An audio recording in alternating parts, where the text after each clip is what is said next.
आदाब। Straight line में आप सबका स्वागत है।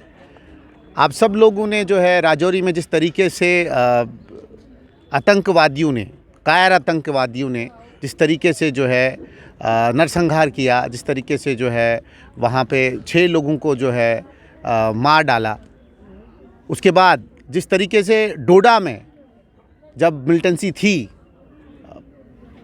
लोगों का नरसंहार किया, और वो एक जगह नहीं किया, बहुत जगहों पे किया और बेगुनाह लोगों को जो है शहीद कर दिया। और डोडा के लोग जो है आज बरशला की जो शहीद थे उनको श्रद्धांजलि देने के लिए जो है आज एकत्र हुए हैं। और आज हम डोडा बस्ती बेरी चराना में इनसे बातचीत करने आए हैं।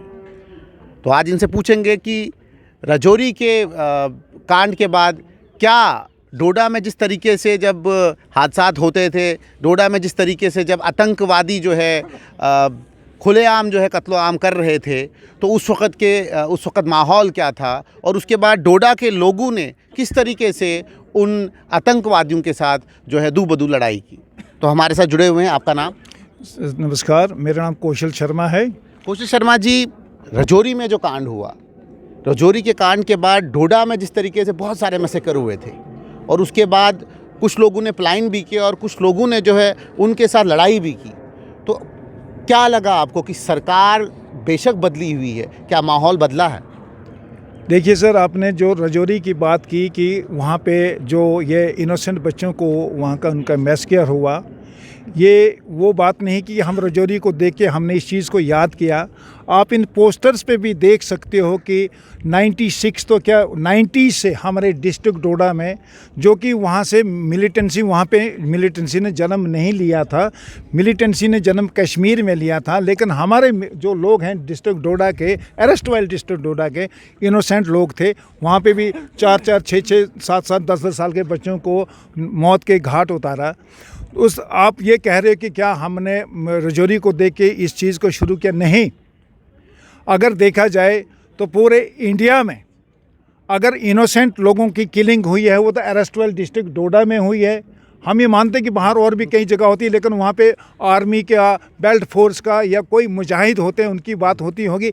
लेकिन स्पेशली हमारे डिस्ट्रिक्ट में इतने इनोसेंट लोग जो कि दिहाड़ीदार मजदूर थे, जो कि वीडीसी के मेंबर थे, जो कि गाय चराने जाते थे, जो कि भेड़ों के साथ जाते थे, जो कि कहीं भी कुछ अपने रोजी रोटी के इसमें काम के लिए जाते थे, तो उनको वहीं पे किल किया जाता था। आप ये जानते हो कि आपने हुकूमतों की बात की है कि बदला है। डिस्ट्रिक्ट डोडा से कोशिश ये की गई थी कि कुछ हमारी गवर्नमेंट्स की कि वहाँ से पलायन ना हो। ये अच्छी बात है, गवर्नमेंट की पॉलिसी होती है कि लोग अपने घर और चूल्हे को क्यों छोड़े। लेकिन जब इतना बड़ा जवाल आया, सबसे पहले जो मेरा संगी साथी, जिसको आज पूरा जम्मू कश्मीर जानता है, पूरा सेंटर जानता है, रुचिर कुमार कौल, मेरा क्लास फेलो था, हम इकट्ठे पढ़ते थे, उसको शरेआम, उसको अपने दरवाजे के बाहर जाते उसको किल कर दिया गया। सोमीराज काटल को कर दिया, भूमि प्रकाश को कर दिया। उसके बाद शरीकी में हमारे जो यहाँ के आशिक रहते हैं, हमारा अपना साथी, उसके बाप अनायतिल्लो को मार डाला, उसके जीजे को मार डाला। उसके बाद विश्वनाथ को मारा, जोड़ा में मारा, चांपनाड़ी केस, क्या चांपनाड़ी केस में एक दुल्हन अपने ससुराल जा रही है और उसकी पूरी डोली जो है उसको बर्बाद किया, तबाह कर दिया गया। ये कोई जायज़ बात तो नहीं है। फिर बोलते हैं जी ये लोग कौन हैं। उसके बाद बरशाला में लोग क्या किया, उन लोगों ने उनको मार डाला। लियोता में ये आप देख रहे हो, गन्ने लेके थे, उनका ये हाल कर डाला। अच्छा, उसके बाद कुल्हांड में वो हाल कर डाला, हसली मोड़ पे वो हाल कर डाला, चेरजी में, पाडर में। आप बोलिए जम्मू कश्मीर के इस डिस्ट्रिक्ट डोडा जिसको कि हम ग्रीन गोल्ड कहते हैं, उसका क्या हाल कर दिया।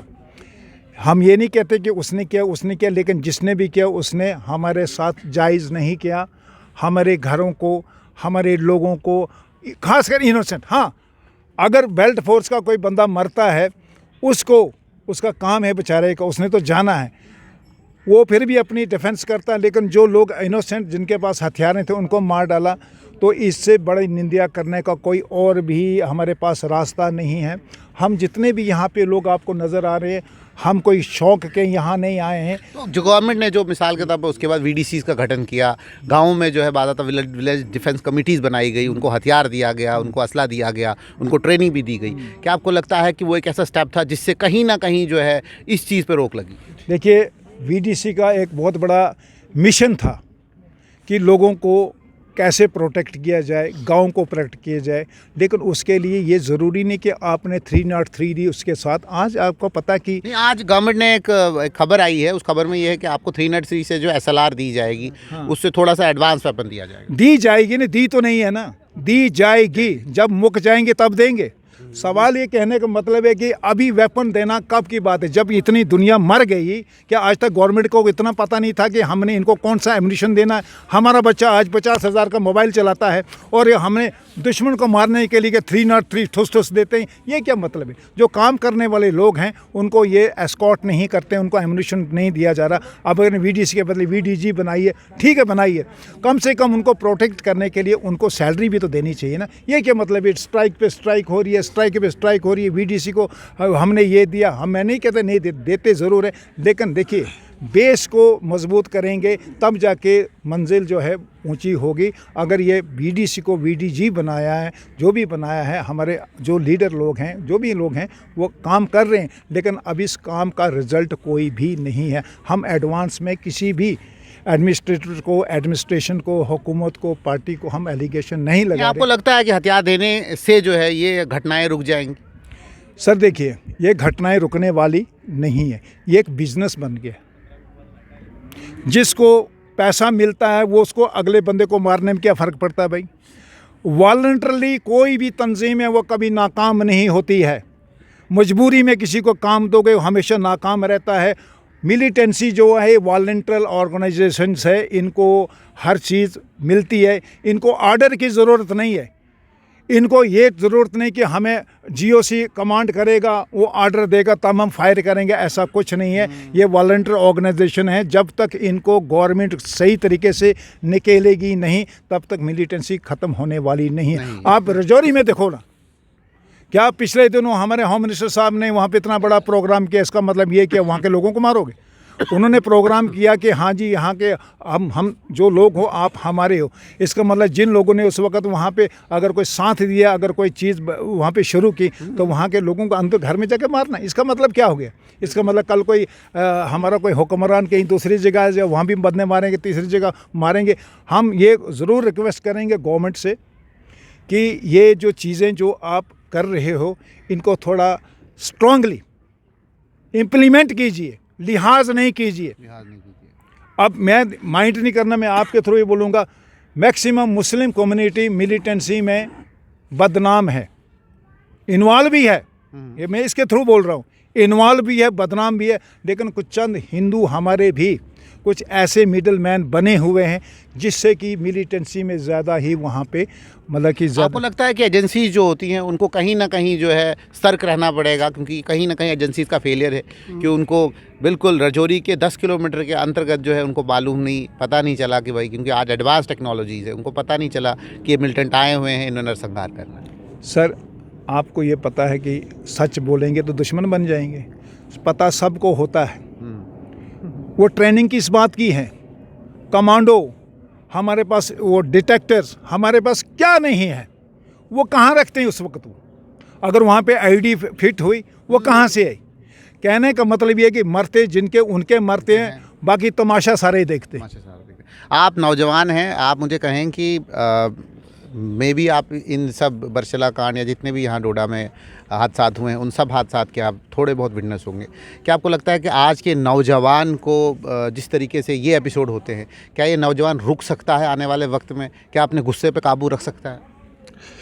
देखिए, जो आपने डिस्ट्रिक्ट डोडा की, वाइल्ड डिस्ट्रिक्ट डोडा की बात की, इन हादसों से मैं जानी वाकफ़ हूँ, क्योंकि मैंने अपने परिवार के 15 लोग खोए हैं और उन 15 लोगों को हमने एक चिता पे जलाया है। मैं उसी परिवार में से हूँ जो लिहोटा का कांड हुआ था 19 जुलाई 1999 में, और बरशाला का जो कांड हुआ था, बेसिकल मैं उसी तहसील सब डिवीज़न ठाठरी का रहने वाला हूँ। और इन चीज़ों से हम भली भांति बखूबी जानते हैं कि हमारे कौम के साथ हमारे किन हालातों से हम गुज़रे हैं। जैसे आपने अभी बात की वीडीसी की, वीडीजी को बनाया गया उसको, तो हम चाहते हैं गवर्नमेंट से ये मांग करते हैं कि ज़्यादा से ज़्यादा इलाके में वीडीसी दी जाए और जो आंदोलन चला था डोडा बचाओ, उस डोडा को फिर बचाया जाए।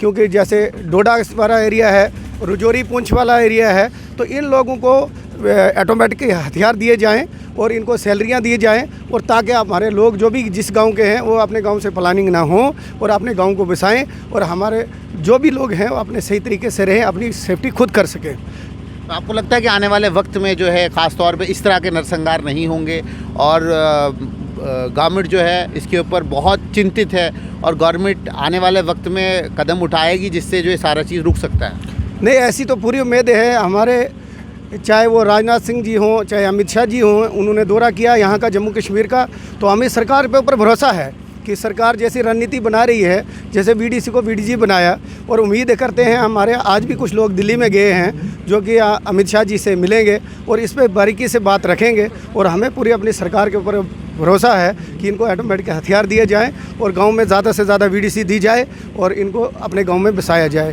तो ऐसा जैसा आगे हादसा हमें ना देखने को मिले। ये डोडा के लोग थे जिन्होंने कैटेगोरिकली ये कहा कि कहीं ना कहीं जो है लोगों को, ख़ास तौर पे उन लोगों को जिनको वीडीसी बनाया गया था, उन लोगों को जिनको हथियार दिए गए थे अपने गाँव की सुरक्षा करने के लिए, उनको वापस जो है हथियार दिए जाएं और ख़ास तौर पे वो वेपन्स दिए जाएं जो वेपन्स ऑटोमेटिक हो, जो वेपन्स एडवांस्ड हो, कि वो उन मिलिटेंट्स का, उन दरिंदों का जो है मुकाबला कर पाएँ, उन दरिंदों के जो नापाक इरादे हैं उनको जो है निस्तनाबूद कर पाएँ। वो तभी हो सकता है जब उनको जो है ये सब सहूलतें मिलें। आप जुड़ते रहें स्ट्रेट लाइन के साथ, देखते रहें स्ट्रेट लाइन, हम ऐसी खबरों से आपको रूबरू करवाते रहें।